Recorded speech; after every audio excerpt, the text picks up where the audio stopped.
Folks,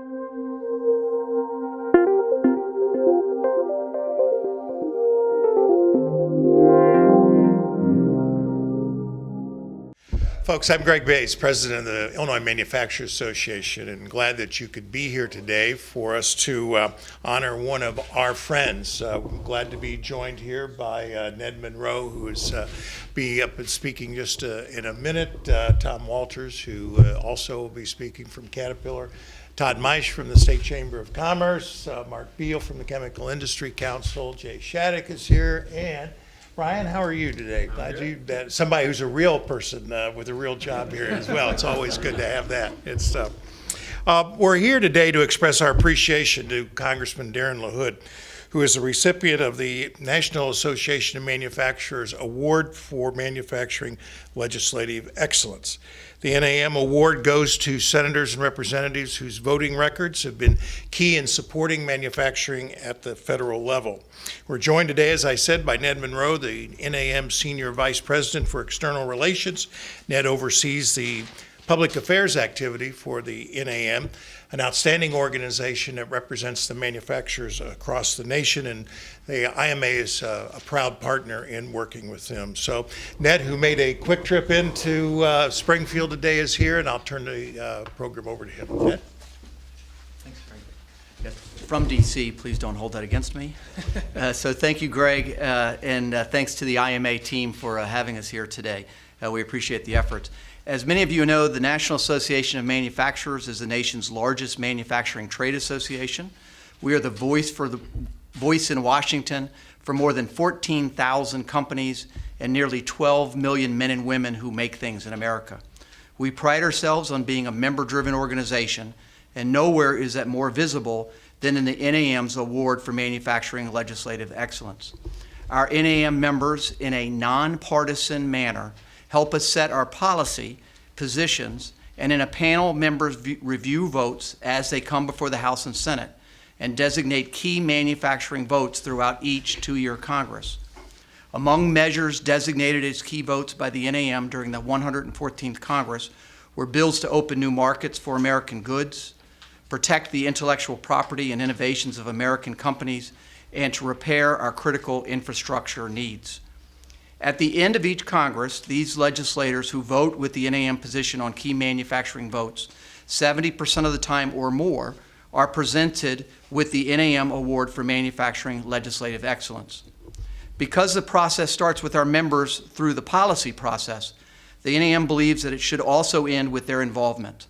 That's why the award program was created nearly 20 years ago, to involve and enable the NAM and our member companies to recognize those champions in the front of the men and women who elected them to represent their interest in Washington, D.C. So on behalf of the NAM, I'm very glad to be here with Greg and the IMA, and look forward to answering any questions or having any comments that you guys may have. Greg? Ned, thank you. As we all know in this room, Darin LaHood has been a strong supporter of the business community in Illinois. He was sworn into the federal level to the Congress in September of 2015, where he quickly established himself as a pro-business leader, nothing that surprises, or that does not surprise us at all, being from Illinois and watching him in his past. He holds seats on both the Committee of Natural Resources and the Committee on Science, Space, and Technology, and in his first term, he amassed an impressive 96% rating of the NAM-designated key manufacturing votes. Prior to his time at the U.S. House, the Congressman served 4 years in the Illinois State Senate, where he was no stranger to working with groups like the Chamber and ourselves and NFIB on important business-related issues in this state. He has an impressive background from the Department of Justice, where he served as Assistant State's Attorney in Cook County and also at the federal level, and he practiced law while he was a state senator in Peoria. We're lucky to have Congressman Darin LaHood in our corner, advocating policies that will allow places like Illinois to continue to be a strong manufacturing state. The comment that was made earlier about manufacturing in Illinois, it's still a very strong, important segment of our state's economy, and the district that the congressman represents is part of that. We also need a congressman who understands the world that we operate in, and indeed it was the comment made about the fact that 96% of the consumers in the world are outside of the United States. So trade policies and issues that both involve agriculture and manufacturing and business are very, very important.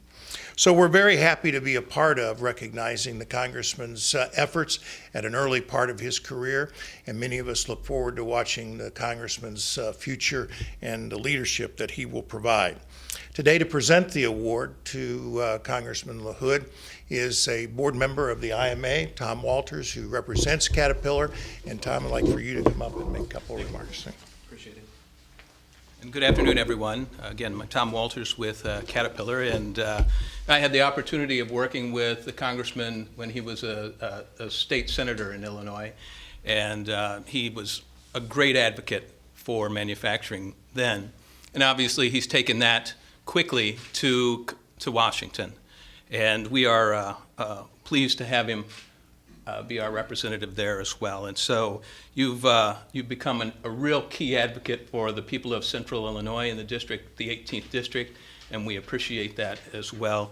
As Greg had mentioned, his rating with the NAM is 96%, and that's a true testament to his effectiveness and that he hit the ground running. Just very, very impressive, and we do appreciate that. And so on behalf of Caterpillar and all of the members in the 18th district of the IMA and NAM, it's my pleasure to present you with the NAM Award for Manufacturing Legislative Excellence. So congratulations, and thanks for all that you do for us. Thank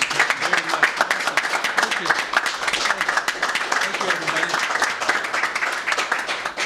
Oh, that's great.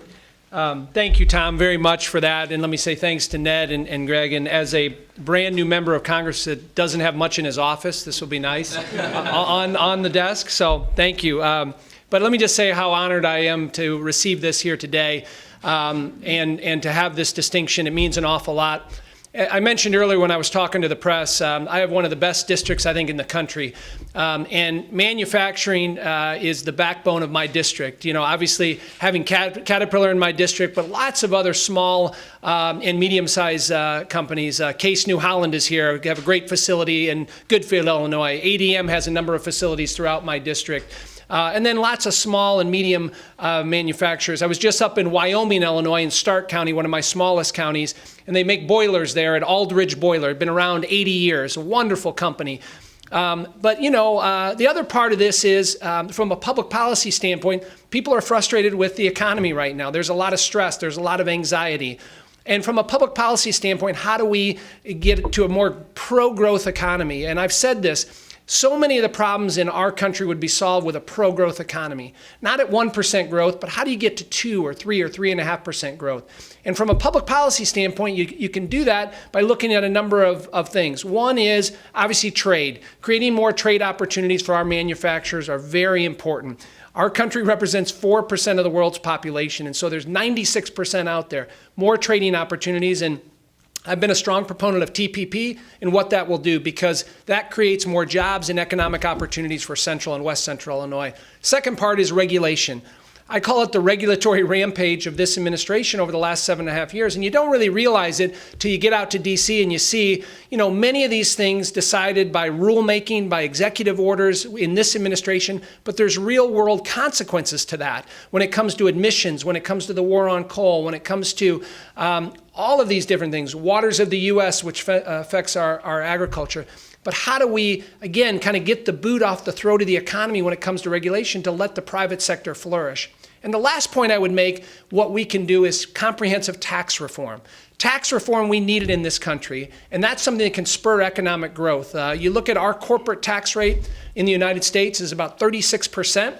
You know, by way of comparison, Canada's at 22%, Ireland's at 14%. We're the highest in the industrialized world. Tax reform, we've looked at that. Paul Ryan has, I think, put out a great plan that I'm supportive of. It's called the Better Way Agenda, but addresses comprehensive tax reform. That can get the economy to the point where we need it. The last time we had that kind of growth in this country was the late 90s. Bill Clinton was president, Newt Gingrich was speaker. They worked together to have a pro-growth economy. That's what we need to get back to. And think about all the problems we have in our country, whether it's a $19 trillion debt or our education system or transportation, all those things. So many things would be solved with a pro-growth economy at that 3%, 3.5%. So I look forward to working with a lot of good people behind me here and people in my district that want more of that pro-growth agenda. And that comes down to passing good public policy in Washington, D.C. that reflects that. I'm honored to receive this award today and look forward to continuing to work hard in Washington, D.C. Thank you very much.